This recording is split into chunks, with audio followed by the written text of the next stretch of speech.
మీరైతే మీరు పవన్ కళ్యాణ్ అంత గొప్పవాడు కండి, రాకపోతే అంతగా అవ్వలేకపోతే ఒక గొప్పవాడికి అనుచరుడిగా మారండి.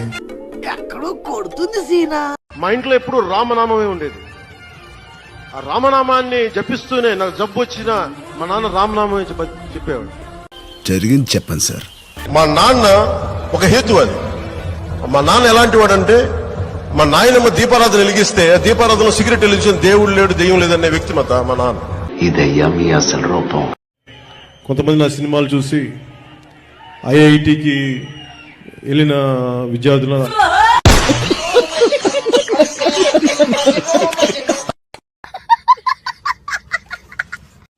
తమిళ భాష మీద ఒక మాట మాట్లాడితే మొత్తం దేశం తమిళనాడు రావట్లేదే. కమల్ హాసన్ దగ్గర నుంచి స్టాలిన్ దగ్గర నుంచి ఇంతమంది ఒకేసారి ఏకగళం అయింది. 2000 years later.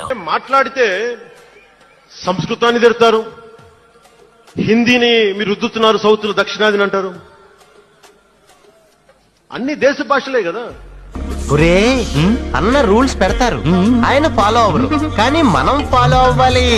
యేసు ప్రభువుని మనస్ఫూర్తిగా ఆరాధించేవాడిని. నేను ఎప్పుడు కూడా చాలా చిన్న వయసు నుంచి సనాతన ధర్మాన్ని పాటించేవాడు. నేను పోతానన్నయ్య, నేను పోతాను, నాకు ఇది వద్దన్నయ్య, నేను పోతాను అన్నయ్య. ఇంట్లో నా దేవుడి గదిలో ఇప్పుడు కాదు, మా చిన్నప్పటి నుంచి కూడా మా నాన్నగారు మా ఇంట్లో బైబిల్ కూడా ఉండేది. చిన్నప్పటి నుంచి మా ఇంట్లో రామనామ జపం ఉండేది. అయిపోయింది, నాకు కథం, నాకు ఇష్టం లేదు. ఎందుకంటే మొత్తం అర్థమైపోయింది, ఈ ప్రపంచంలో ఏమీ లేదు. నా లవ్వడా గత్యంతరం లేక సినిమాలోకి వచ్చాను. ఇష్టపడి రాలేదు నేను సినిమాలోకి. సినిమాలు నాకు చాలా ఇష్టం, గౌరవం. చచ్చిపోతున్నాను ఇక్కడ. తెలుగుదేశం పార్టీలతోటి మనం పోటీ పడగలమా? 800 నుంచి 1000 మంది బూత్ కార్యకర్తలు ఉన్నారా మనకి ప్రతి నియోజకవర్గంలో? ఏమున్నాయి మన దగ్గర? నిలదొక్కున్నాం. మనం నిలదొక్కుకోవటమే కాకుండా 4 దశాబ్దాల టీడీపీ పార్టీని కూడా నిలబెట్టాం. ఎన్ని దారుణాలు సార్. వీళ్ళ వల్ల రాజకీయం పెద్దోళ్ళు అయిపోయారు. చంద్రబాబు గారు పెద్ద ఆయన అయిపోయారు.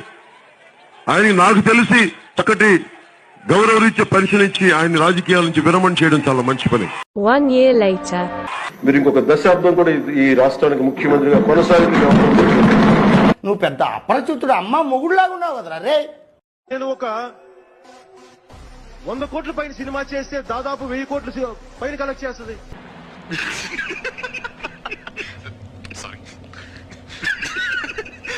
ఈ పవన్ కళ్యాణ్ ఏ ఊరు వెళ్ళినా కనిగిరి వెళ్తే కనిగిరిలో పెరిగానంటాడు, వైజాగ్ వస్తే వైజాగ్లో పెరిగానంటాడు. కానీ నేనేం చేస్తాను, అందుకే నా పేరు పవనం. నేను తిరుగుతూ ఉంటాను. ఎవరికి ఉపయోగం? సార్ జన సైనికులు ఇప్పుడు 2 జెండాలు మోయాల్సిందేనా? అందరూ బాగుండాలని కోరుకుంటాం. ఒకటోసారి అందరూ బాగుండాలని కోరుకుంటాం. రెండోసారి అందరూ బాగుండాలని.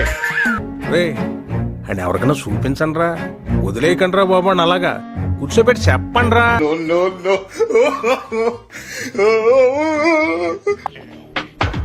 మిమ్మల్ని ఎక్కడో చూసినట్టుందండి. మీరు వర్షంలో తడిస్తే నేను గొడుగు పట్టులను గొడుగు తీసి ఇస్తురాస్తాను, మీతో పాటు ఉంటాను. మీరు వర్షంలో తడిస్తే నేను గొడుగు పట్టులను గొడుగు తీసి ఇస్తురాస్తాను, మీతో పాటు ఉంటాను.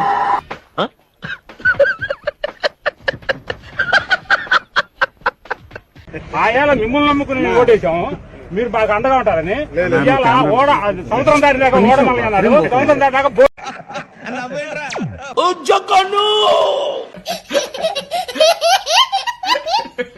మద్యపాన ప్రియుల కడుపు కొట్టావు జగన్. నువ్వు మందు 60 రూపాయల మందుని 160 రూపాయలు చేశావు జగన్. వీడేంటి తెగ ఫీల్ అయిపోయాడు.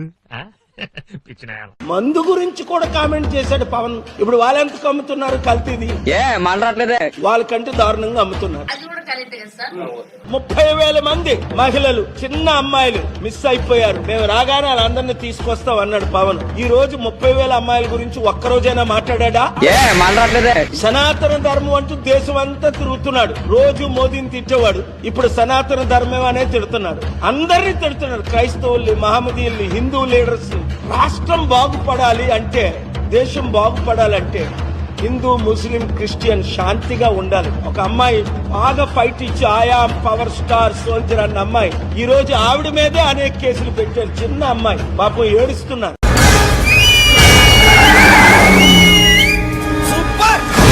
సముద్రం ఒకటి కాళ్ళ దగ్గర కూర్చొని మొరగదు. ఆయన కింద పని చేయడానికి కానీ నేను అనుక్షణం ఎప్పుడు సంసిద్ధంగా ఉంటానని తెలియజేసుకుంటూ, తుఫాను గొంతు చిత్తం అనడం ఏరగదు. నేను వెళ్ళి ప్రధానమంత్రి గారికి దండం పెట్టి ముఖ్యమంత్రి గారి దృష్టికి సమస్య తీసుకెళ్తే రోడ్లు పడతాయి. పర్వతం ఎవరికి వంగి సలాం చెయ్యదు.